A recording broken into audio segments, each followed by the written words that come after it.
virtual comunica como você tem que ser. Ele comunica a tua realidade de vida, e é uma realidade falsa, porque no selfie você sorri. Você encena que está tudo bem. Eu não sei se eu contei aquela experiência no ponto final de Santana, certa feita, cansado, final do dia, horário do rush,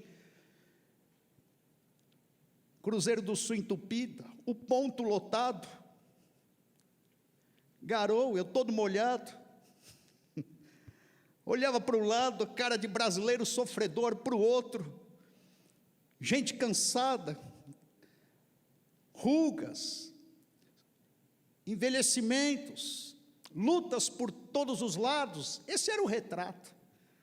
Aí uma senhorinha saca o celular da bolsa, e ela tinha esse perfil que eu estou falando, de gente sofrida, de brasileiro aguerrido. Ela emplaca um sorriso no meio da multidão e lasca um selfie. Eu falei, mas que hipocrisia é essa? Eu gosto de lembrar disso, porque no selfie você sorri, mas no quarto você chora. E esse mundo posa de onipotência, porque há uma máxima nesse mundo virtual que diz: o Facebook é meu pastor e nada me faltará. Então nós estamos ligados ali, nesse mundo virtual. A gente constrói o ideal lá, mas o real aqui, ele é difícil, causticante. E esse mundo rouba a nossa vida devocional, rouba o nosso tempo com Deus, rouba a nossa leitura. A gente aumenta o tempo nas redes sociais, mas a gente diminui o tempo com Deus. É uma revolução virtual que causa uma revolução societária. É o poder do digital, do toque. Um certo avô abriu o jornal, colocou o neto no colo, e o neto tocava o jornal com o dedinho passando, querendo virar a tela do jornal. O jornal era um jornal físico. Na cabeça do netinho, ainda criança, se no celular eu passo o dedo e muda, essa folha extensiva, cheia de narrativas, está chato para mim, eu vou mudar também. E ele não conseguia. É o poder do digital. E esse digital nos provoca, conspira e nos escraviza, tornando-nos alienados. A gente perde o senso do concreto. A gente entra numa fantasia, no mundo das imagens, na sociedade espetáculo. Isso nos suga, isso rouba o nosso tempo. A gente navega no mar da vida na internet. E se você ficar sem internet, você pega Covid cibernética. Por quê? Tira o celular da tua mão durante um dia.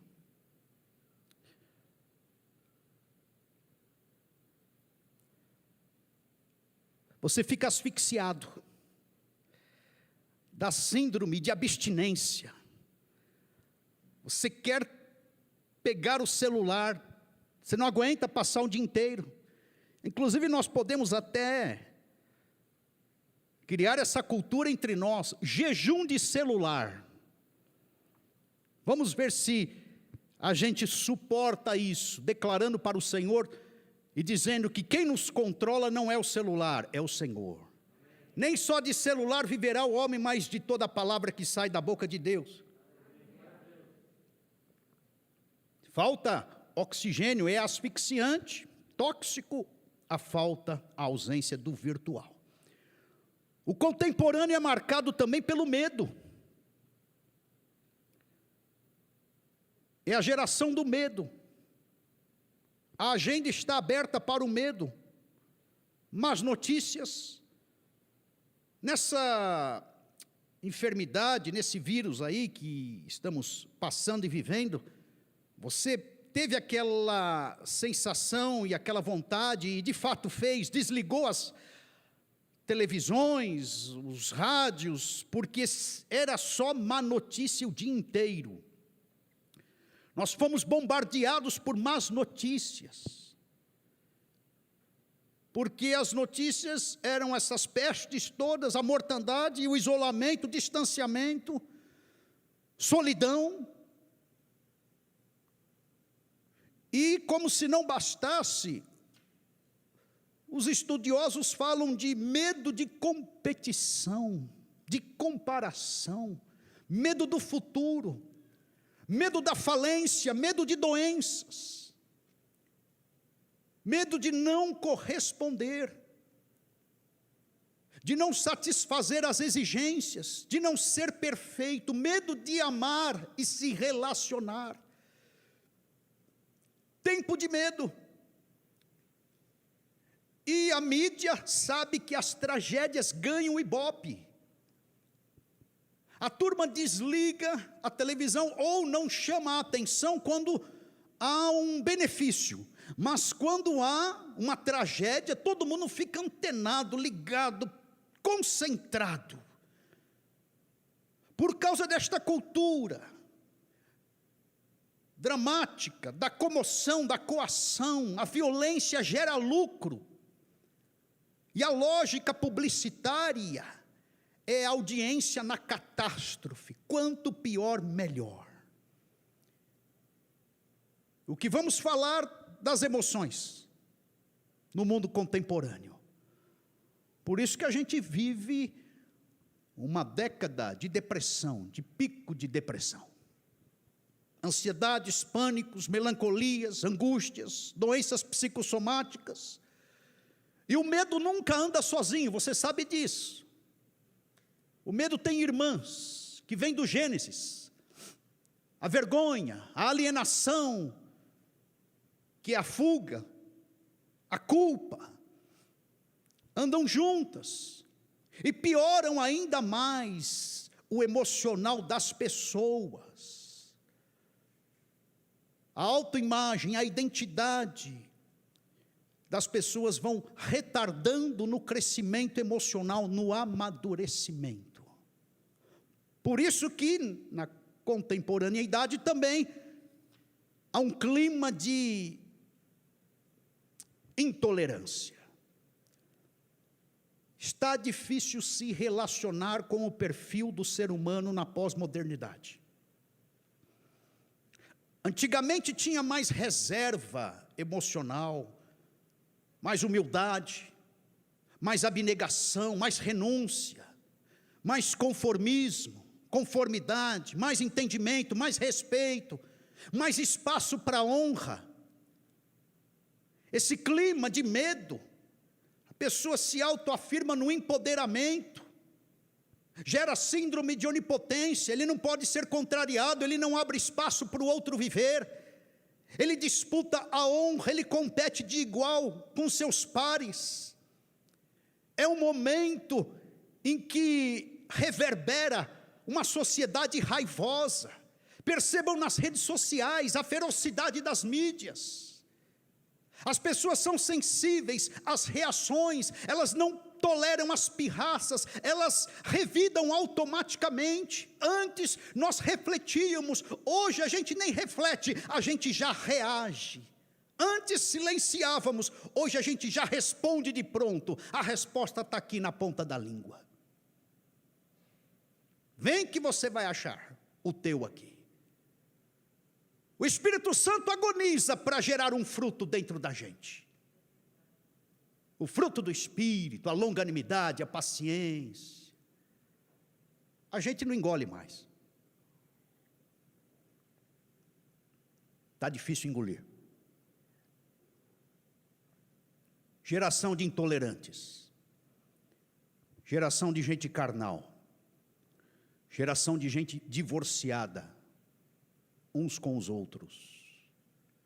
Está muito fácil fazer guetos, panelinhas, comparações, porque o isolamento nos empurra para as tribos, para os guetos, para as panelinhas. Contemporâneo no mercado, analisando aí o comércio,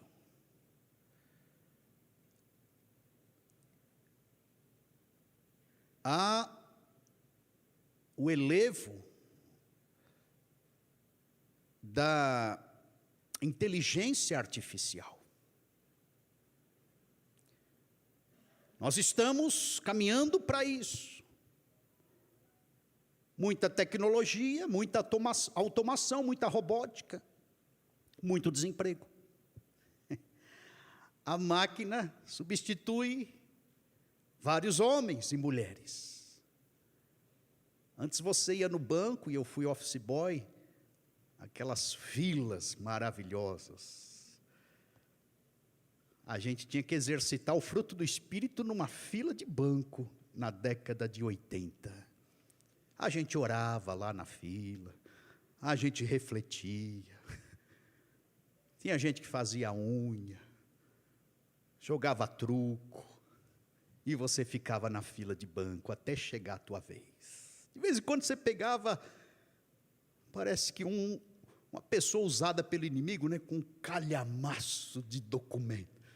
Aí você era arrebatado. Você falava: Senhor dos exércitos, agora o Senhor me esmagou de vez. Então, não há mais isso. Você deitado antes de dormir, você faz toda a tua movimentação no travesseiro. E pessoas caindo no mercado sem emprego. Está aí as grandes empresas fechando. Eu peguei um dado já um pouco antigo. Na década de 50% da riqueza mundial estava nas mãos de 50% dos ricos. Hoje fala-se que 50% da riqueza mundial está nas mãos de 1% dos ricos. Os outros 50% está nas mãos de 99% da humanidade mundial. É isso que estamos vivendo. Esse 1% pressiona os 99%. Eles querem implantar um novo estilo, e eles abriram uma agenda mundial, contemporâneo. Nova moeda, que converse com o mundo, uma nova engenharia social, um novo código de valores, novas políticas públicas, novo controle e completo nas mãos deles, 1%, menos de 1%, nova religião. E a coisa está sendo vendida como um bem necessário, porque o planeta não tem capacidade de alimentar toda a população mundial.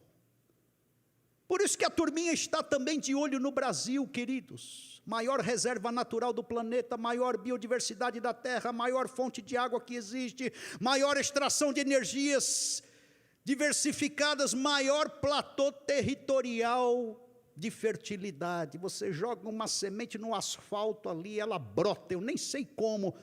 Tal é a terra brasileira. É terra boa. Eles não querem as nossas árvores, eles querem o nosso solo. É o que está acontecendo hoje. E na religião? Perda dos absolutos, perda das grandes narrativas, que é a Bíblia. Perda da moralidade, perda das tradições, perda da era cristã. Nós estamos vivendo uma era pós-cristã, isso está sendo implantado, perceba isso.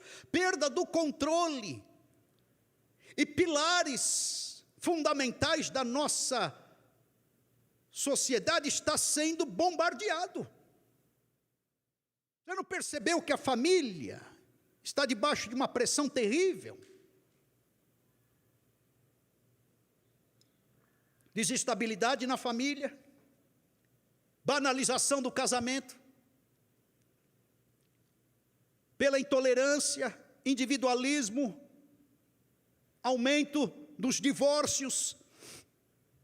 Essa pandemia aí revelou muita coisa, porque jogaram novamente marido e mulher para dentro de casa.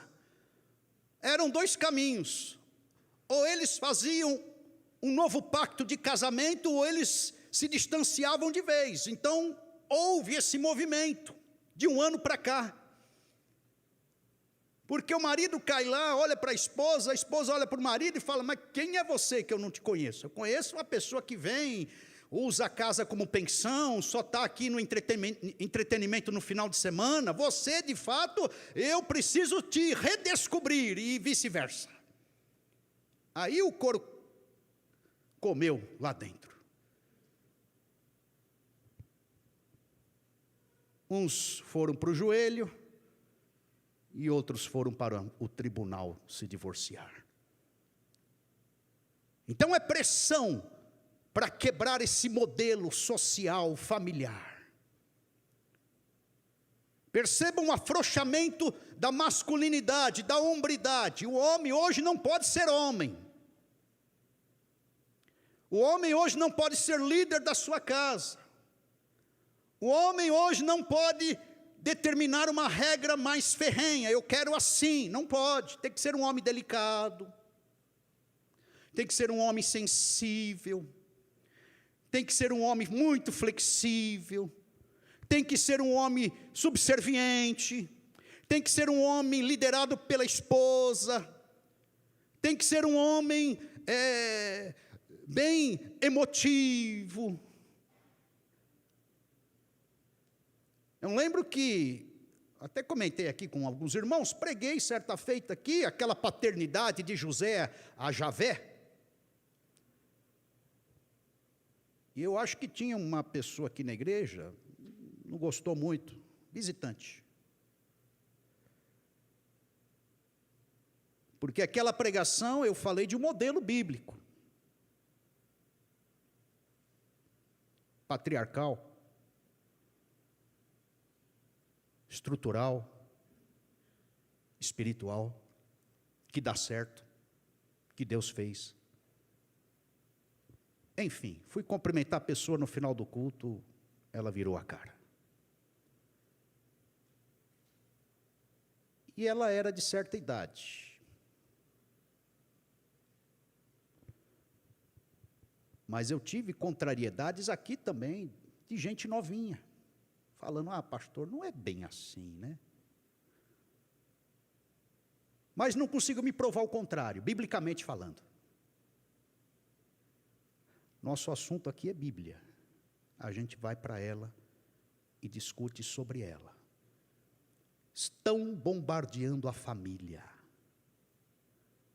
E o número de homossexuais está aumentando. O que significa? Que a idade desse povo aí está muito confusa. Porque a nossa identidade, ela é feita em Deus. A pessoa se distancia de Deus, vai pensar que é sei lá o quê. E não vai se contentar sendo homem e mulher. Insatisfeito consigo, vai tentar se satisfazer através dos condicionamentos deste mundo. Eu estou falando que, sorrateiramente, a pressão da libertinagem está aumentando, e eles estão infiltrados com um pecado de uma sexualidade precoce. É um processo erosivo da moral, a partir da infância. Você pega hoje criancinha com 9 anos falando: eu não sou homem. Estou falando de um menino com 9 anos já, muito convicto: eu sou mulher.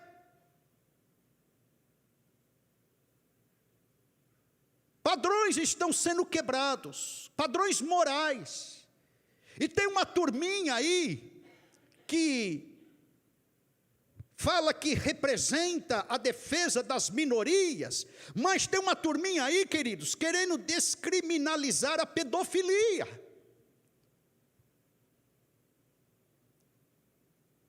tentando ditar regras de que uma criança de 3, 4, 5 já pode ter relações sexuais. Isso é demoníaco, isto é satânico. Imagina uma criança tendo uma experiência sexual com 3 aninhos, ela cria uma memória. Eu não vou saber explicar isso porque não sou psicólogo, mas há uma liberação de prazer a partir dos 3 anos, coisa que ela deveria ter no casamento com 20, 25, 30 anos. Foi liberado na infância. A probabilidade de uma criança se tornar libertina porque alguém a molestou é grande. Por isso que já disse nessa igreja: pai, abre o olho. Para onde está indo teu filho? Quem cuida do teu filho? Quem entra dentro de casa para olhar o teu filho? Teu filho vai dormir na casa de quem? Abra o olho. E segundo literaturas cristãs, 70% dos evangélicos já foram abusados sexualmente na infância. 70%. Pedofilia está na pauta do dia dessa turma satânica.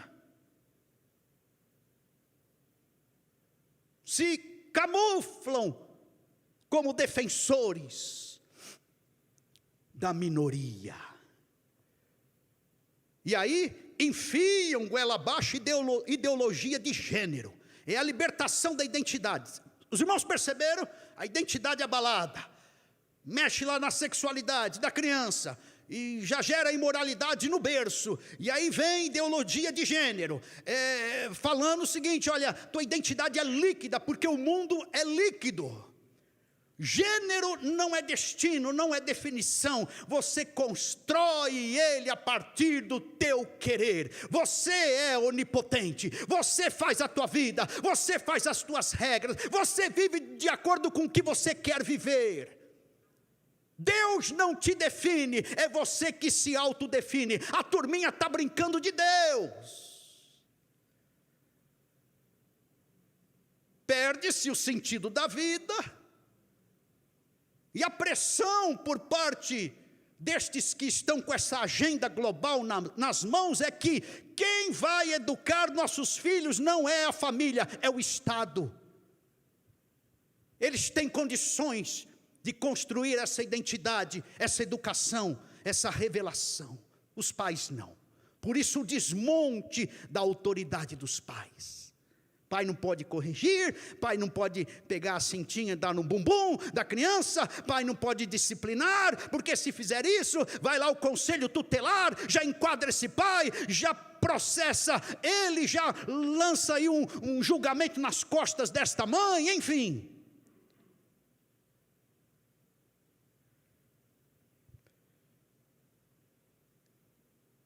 Nós temos a ideologia de Gênesis.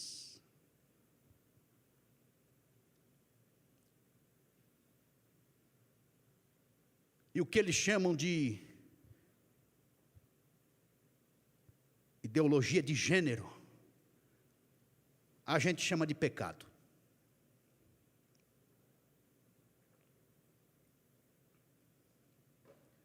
Tem meia dúzia aí que quer alterar a palavra de Deus, mas não quer alterar o coração humano.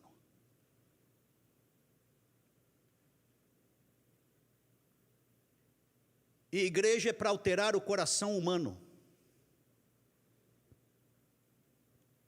Se todos nós aqui neste auditório dermos vazão às nossas sexualidades desregradas, nós seremos pervertidos tanto quanto.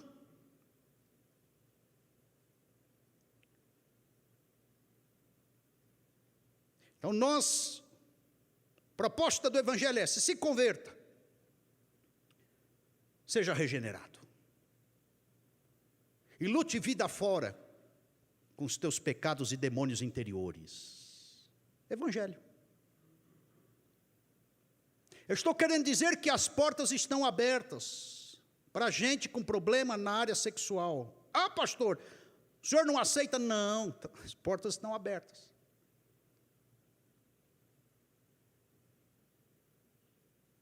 Mas tem que ter discipulado, tem que caminhar junto, tem que ser confrontado, tem que amputar pecado. Por que só nós fazemos isso e a leva de homossexuais querem ficar na libertinagem das suas fantasias sexuais, dando concretude na cama?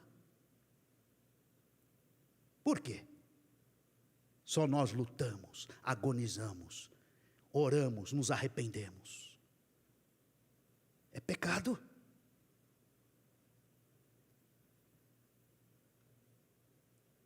Pecado. A solução humana para o pecado, desde o Gênesis, é pôr folha, é criar subterfúgio. Já que a gente não pode contra isso, vamos liberar as drogas, vamos fazer a camisinha. Essa é a solução humanista. A solução de Deus é: ampute o teu pecado, vá para a cruz, você está muito vivo, você tem que morrer, se arrependa da sua natureza caída, se converta de fato, deixe Cristo reinar no teu coração. Está o convite feito para todos aí que estão com algum problema de pecado em alguma área, de alguma ordem. Igreja é para isso. E digo isso porque aqueles que eu convidei, não, vamos fazer um discipulado, pularam fora, não quiseram. Mas que coisa, só nós somos tratados e vocês vão ficar aí nessa vida de identidade líquida, falando que o gênero é esse, ou aquele, ou acolá. Não. Sim, eu tenho as minhas tendências e outros têm outras tendências pecaminosas, mas nós estamos do lado de cá lutando para nos moldarmos à palavra de Deus.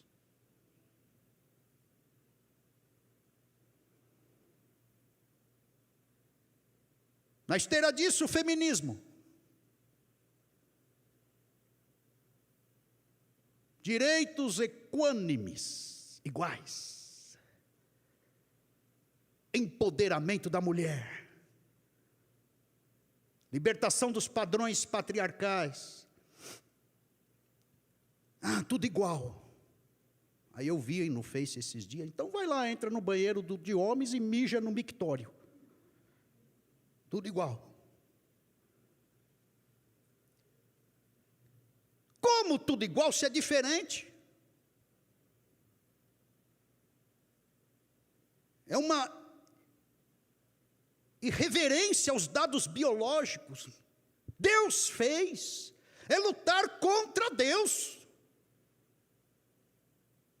Inversão de posições, supervalorização de um e de outro. Eu sei que na história há muito machismo, há muita violência. Eu sei disso, irmãos.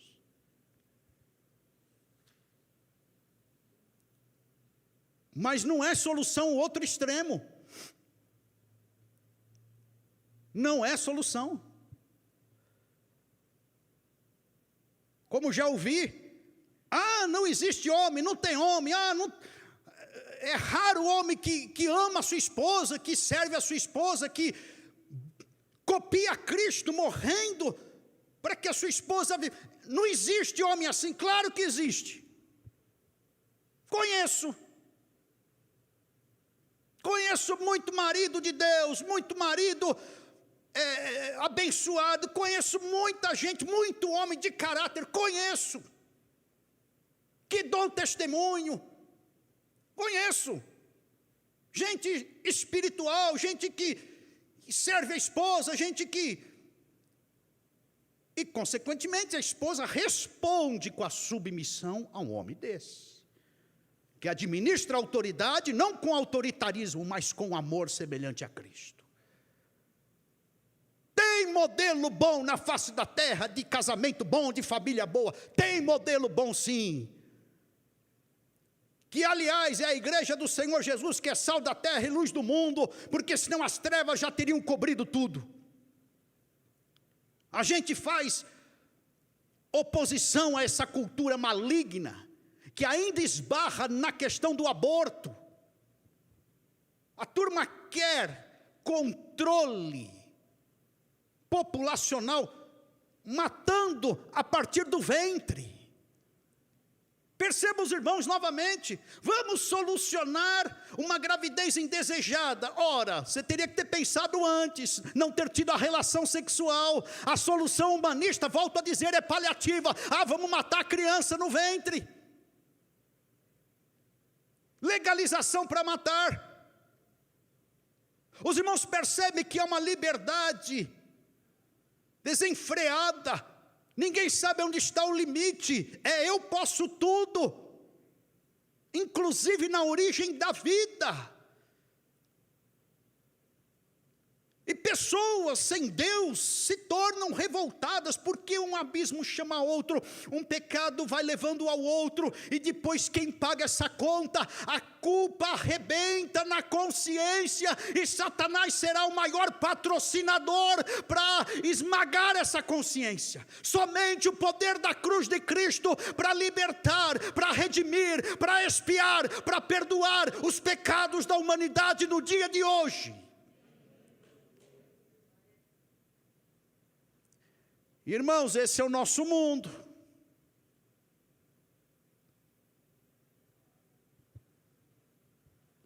Esse é o mundo contemporâneo.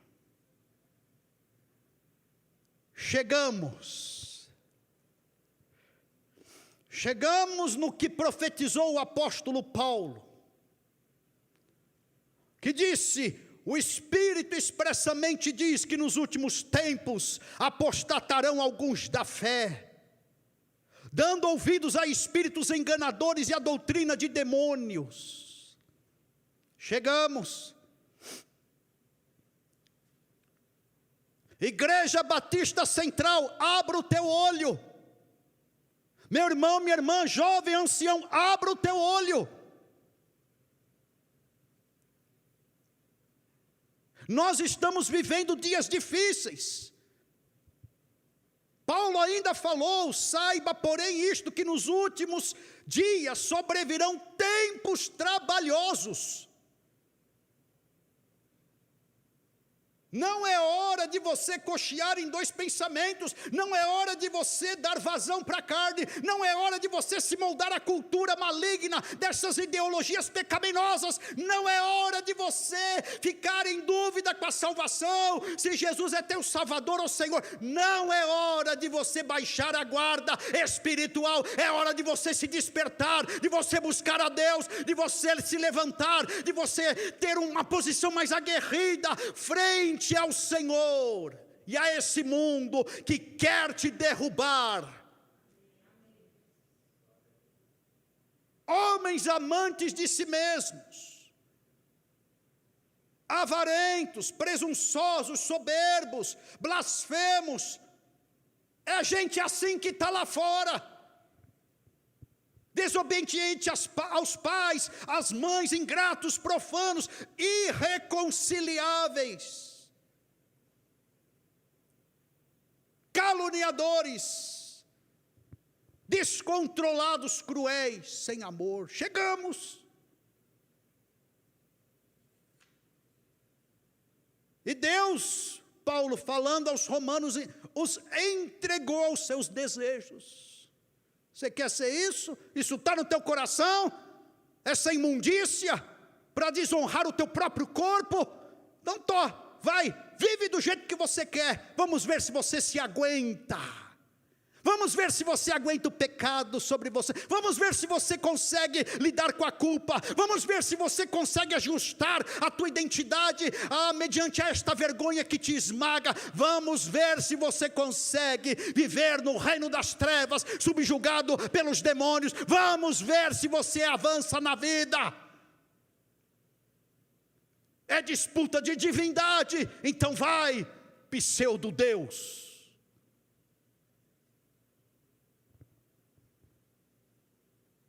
Mudando a minha verdade em mentira,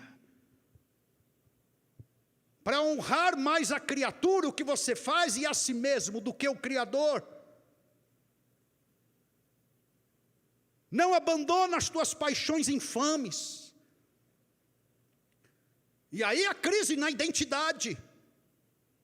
Mulheres mudam o uso natural, no contrário à natureza. Semelhantemente, também os homens, deixando o uso natural da mulher, se inflamaram em sua sensualidade, uns para com os outros, homens com homens, cometendo torpeza e recebendo em si mesmo a recompensa que convinha ao seu erro. Vai, continua. Passa a régua aí, tem juízo, tá bom? Quer pagar para ver?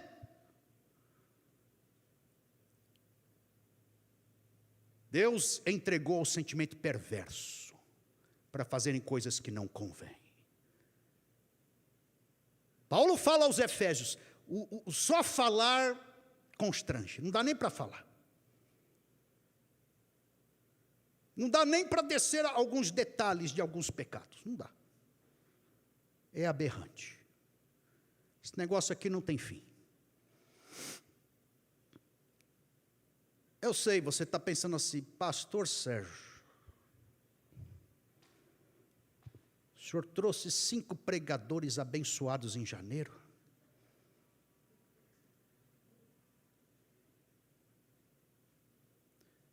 O senhor fez um marketing do culto às 10 da manhã?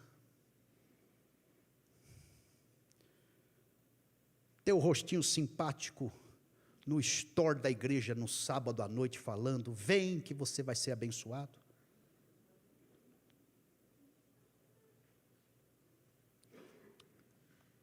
Tua lábiazinha, você é importante para mim. Estou aqui, acordei cedo. Eu estou na onda dos 5 pregadores. Assisti o culto em casa, só bênção. E o senhor vem com essa daí, pastor? Misericórdia, hein? Misericórdia. Irmãos, isso é o que estamos passando.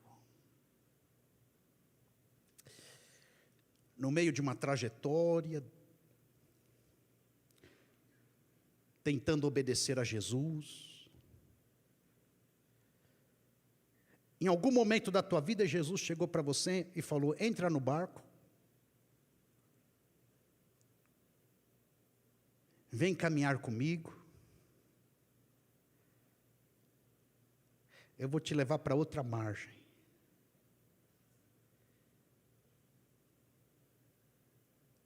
Do outro lado tem eternidade. Tem glória, tem salvação. Entra no barco. Foi ele que falou. E a gente está no barco, tentando obedecer Jesus.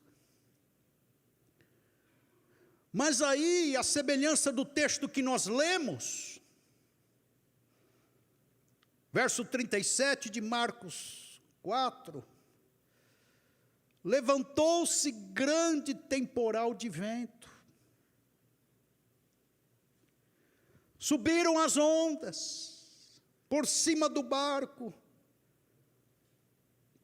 de maneira que já se enchia o barco. Estas ideologias são semelhantes a estas ondas que tentam nos engolir. No meio da trajetória com Jesus, nós estamos e somos visitados por esse grande temporal. Ondas que querem sobrepor sobre nós, nos pressionar, nos afogar. Vir para dentro da nossa vida, família, igreja. Perceba que o mundo não respeita, assim como o inimigo também não. Ele tenta entrar nos lugares domésticos, conhecidos, rotineiros, tradicionais. E nós estamos sofrendo ameaças dessas pressões ideológicas o tempo todo. O momento é esse, igreja. Falência moral que quer vir, engolir, naufragar o nosso barco. Ideologias, essa revolução toda na identidade, nos comportamentos, nas famílias, nos casamentos, nas inversões de papéis. E eu quero olhar para este texto como solução deste contemporâneo.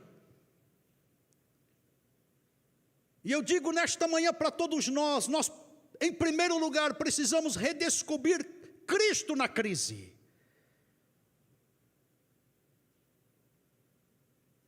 É a nossa solução e salvação. Verso 38 diz que ele estava na popa, dormindo sobre uma almofada. Por mais caótico que esteja e possa piorar, Cristo está no barco. Ele é a solução para as nossas vidas. É uma crise que estamos passando, ideológica, cultural, social, familiar, com esses novos modelos.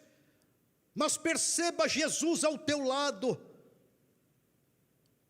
Temos que redescobrir Cristo nessas lutas todas. E eu vejo alguns com escamas, com miopia, com falta de visão, agindo como se Jesus não estivesse ao nosso lado, como se Jesus não estivesse no barco, como se Jesus estivesse à deriva, ou nos mandando à deriva nesse mar da vida. Prossiga, meu irmão. Cristo está no barco. Não tenha medo, desespero, pânico, angústia. Perceba o seguinte, que se Cristo está no barco, Ele empenhou a sua palavra, Ele disse, passemos. Palavra de Jesus. Mas as ondas, os ventos querem naufragar a nossa vida, mas Jesus falou, olha, nós vamos passar. Foi Cristo que estabeleceu o propósito. É desta margem para outra. Meu irmão, preste atenção aqui. Você não está predestinado a morrer afogado no mar da vida, comprometido com salvação. Aquele que empenhou a palavra e o propósito, seguramente ele é confiável, ele não é homem para que minta, nem filho do homem para que se arrependa, ele é Deus. E o interessante é a presença dele, e Jesus está conosco, Jesus está neste culto, e por mais agitado que esteja o mundo lá fora, Jesus continua em paz. Ele não perdeu o controle.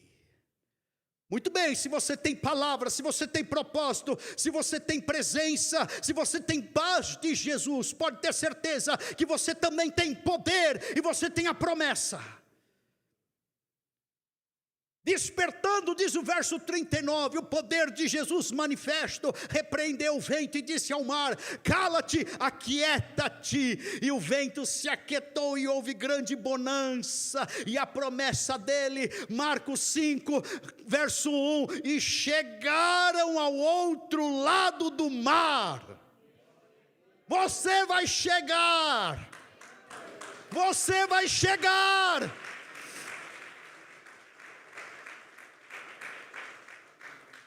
Aleluias. Como já disse nessa igreja, se não vai afundar o Pai, o Filho, o Espírito Santo, eu e você, vai afundar todo mundo. Jesus é a âncora e o porto seguro nas tempestades da vida. Segunda observação que faço neste texto, use os meios corretos no processo. A igreja caminha de joelhos.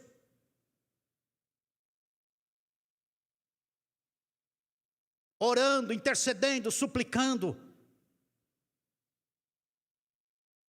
despertando Jesus, intercedendo uns aos outros, concordando aqui e acolá, se ajudando aqui e acolá. A igreja caminha com esses meios.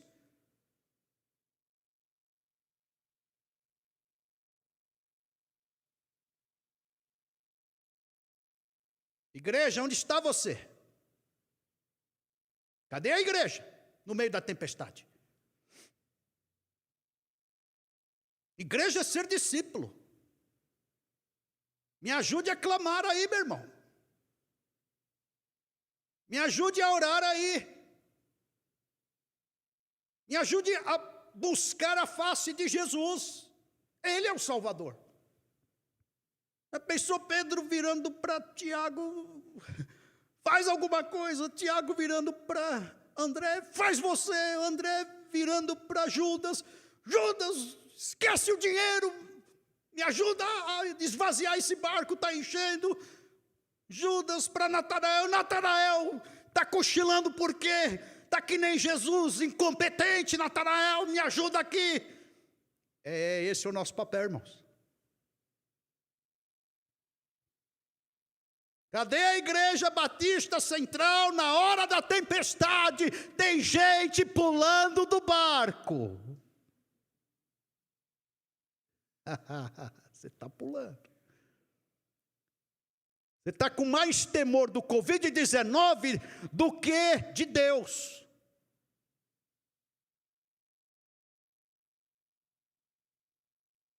Você está com mais medo do espirro do teu irmão do que de decepcionar Deus.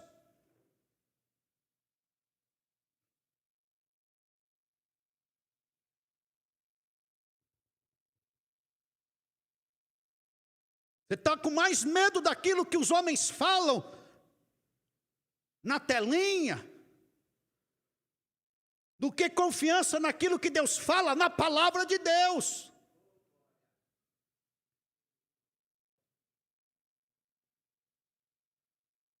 É tempestade, irmãos. Contemporâneo, eu já descortinei ele. Cadê os obreiros dessa igreja na oração, no clamor? Aonde estão as colunas desta igreja no meio da tempestade, para nós nos autoajudarmos aqui e buscarmos a ajuda do alto? Começo de ano, meu recado é esse.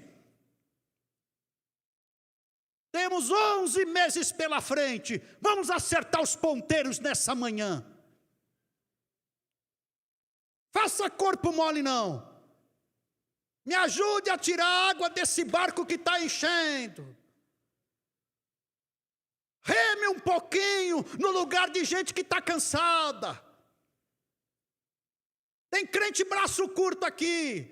A gente está assim, quase que pedindo, pelo amor de Deus, faça alguma coisinha. Não, não é assim não. É um privilégio fazer. É uma oportunidade doar o dom.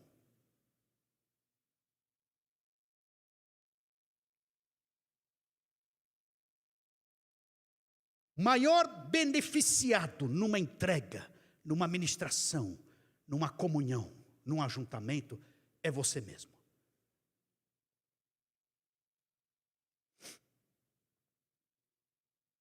Se você encurtar o braço, Deus levanta outro no teu lugar e fala, sai da frente, você está atrapalhando. Porque ninguém vai ficar te lambendo não, para você vir, participar, remar, tirar água, somar força. Ninguém vai ficar te lambendo não. Só sai da frente, para não levar uma carteirada de Jeová. É dele. É como aquele jogador que está fazendo corpo mole no campo. O técnico vê lá e fala, peraí, não está valorizando não? está com síndrome de Elias. Só eu faço a obra de Deus, só eu sustento essa igreja, só eu sou coluna aqui. Espera aí, filho, tem mais 7.000 ali, muito mais fiel que você, sai da frente. Ou se não, volta pelo mesmo lugar e põe a mão no arado. Volta à comunhão, volta a fazer a obra de Deus, volta a clamar, volta a suplicar, volta a se envolver, volta a ter comunhão.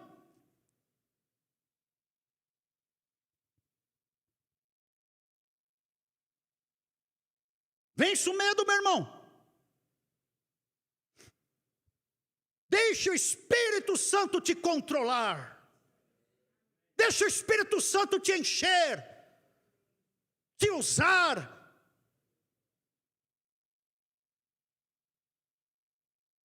Maior que tudo é Deus.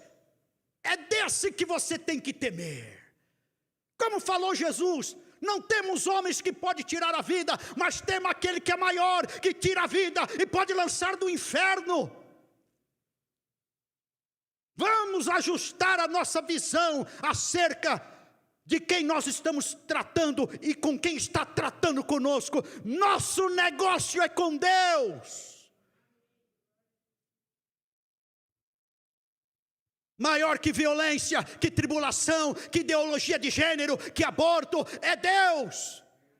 E o nosso papel é reter esse pecado, é propagar a verdade, é santificar a vida, é expulsar Satanás. Esse é o nosso papel, somarmos forças do lado de cada glória.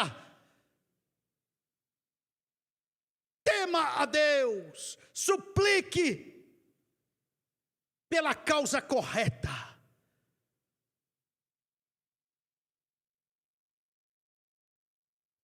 E suplique em comunhão. Em comunhão. Ore, busque, se envolva. Teu chamado é esse, meu irmão. Você foi chamado para não andar sozinho. Não queira fazer as coisas sozinho, não, você não consegue. Você precisa de pares, e todos nós precisamos de Jesus. Não pule fora do barco, não. Jesus quer te levar para outra margem. Não se desespere antes do tempo. Não inferiorize o teu Deus por conta da tua incredulidade, dúvida ou questionamento. Ele é suficientemente poderoso para cumprir aquilo que Ele falou. E o que Ele falou para a tua vida é: vou te levar para o outro lado, para o céu, para a glória, para a eternidade. Você é meu, filho amado, não vou te perder no mar da vida, para o pecado ou para Satanás. Não quero te perder. Esse é nosso Deus. Mas está difícil a Batista Central, mas é o melhor lugar. Vai se arriscar aí com o dilúvio que está aí fora? Na arca do Senhor Ele fecha a porta com o braço dele, não entra uma gota de água. E você fica salvo.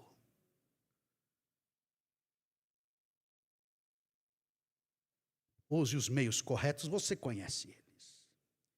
E eu quero encerrar falando, ora, estamos aqui para aprender, somos discípulos. Extraia as lições aí. Você percebeu, né? Que mesmo com Jesus no barco, estamos expostos às tempestades.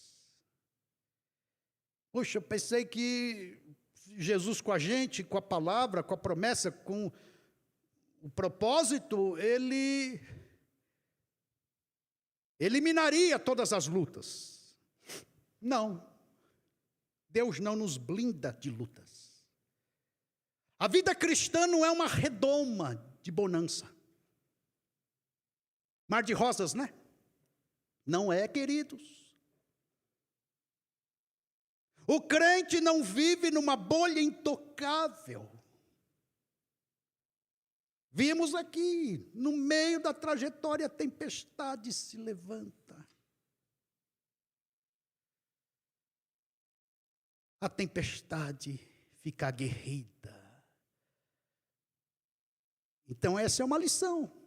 Puxa, eu vou ter que lutar mais. A gente até tem aquela máxima, né? Quando o crente está meio desanimadinho, ou sei lá, desinteressado, Jesus manda umas lutinhas. Aí ele se desperta. Jesus tem os seus meios, as suas provocações. Ele sabe onde quer chegar. Ele permite o levante aqui porque ele quer mexer com você em áreas intocáveis. Essa é uma lição. Puxa, Jesus não me isenta das tribulações. Não. A gente tem que vencer as tribulações com Jesus, no meio delas. Assim como Sadraque, Mesaque e Abednego, Deus não livrou antes, livrou lá dentro. Daniel na cova, Deus não livrou antes, livrou lá dentro. Assim como Paulo e Silas na prisão, Deus não livrou antes, livrou lá dentro. Essa é a nossa esperança. Mar da Galileia para o colegiado apostólico, Deus não livrou antes, livrou lá dentro.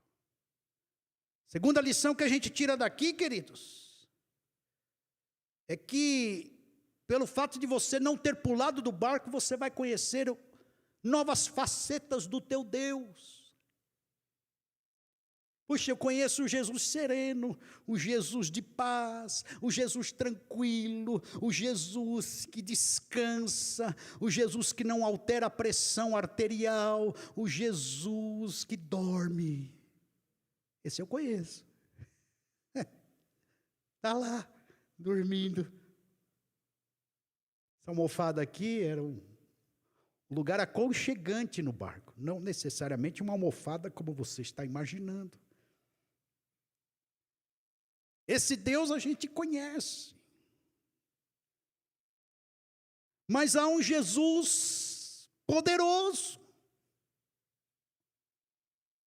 magnânimo, onipotente, maravilhoso, que eu não conheço direito.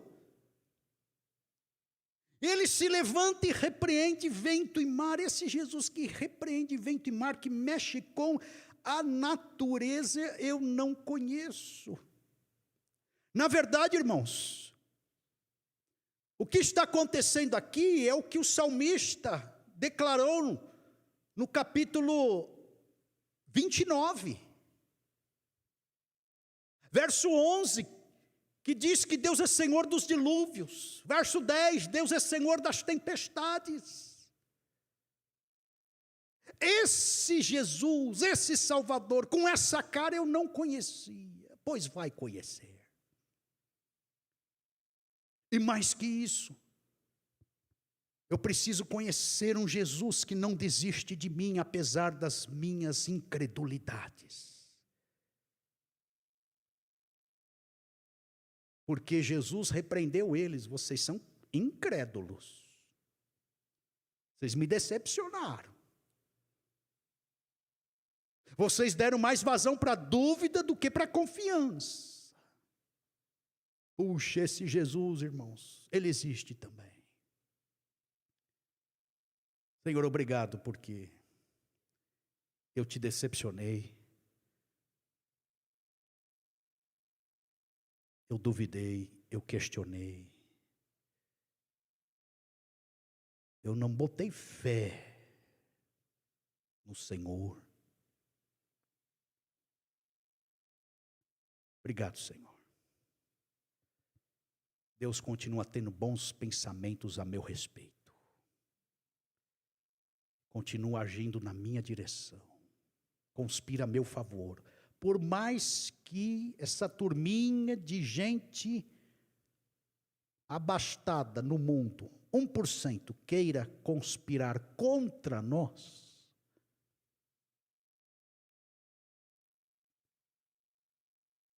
Um com Deus é maioria.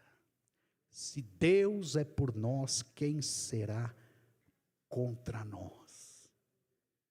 E a gente pode encerrar essa pregação falando que eu preciso aprender que essa minha fé, que decepcionou Jesus, ela precisa se abrir para novas alternativas milagrosas.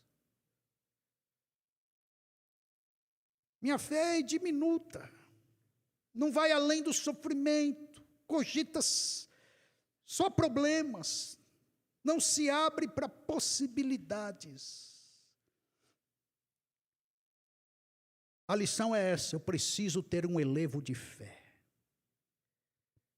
usando esses expedientes ditos quase agora. É como sair da teoria e ir para a prática.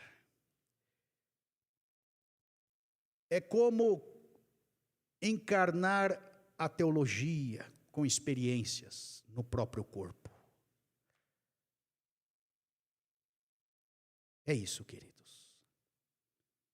Minha fé precisa ter um elevo. Fé nível baixo produz perplexidade, histeria, descontrole.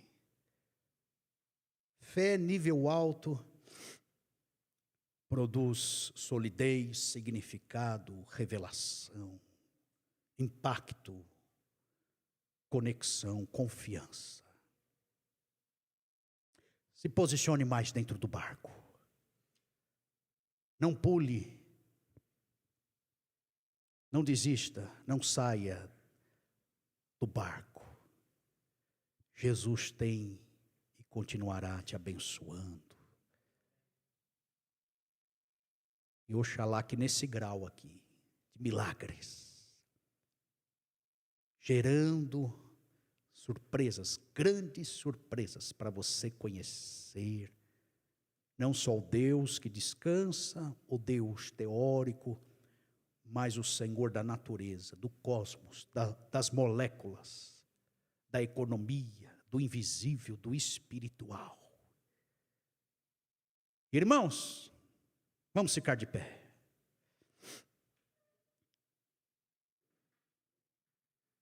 Feche os teus olhos.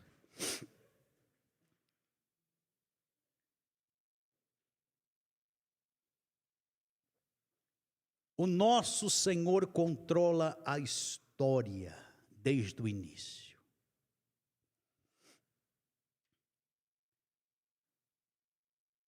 E assim como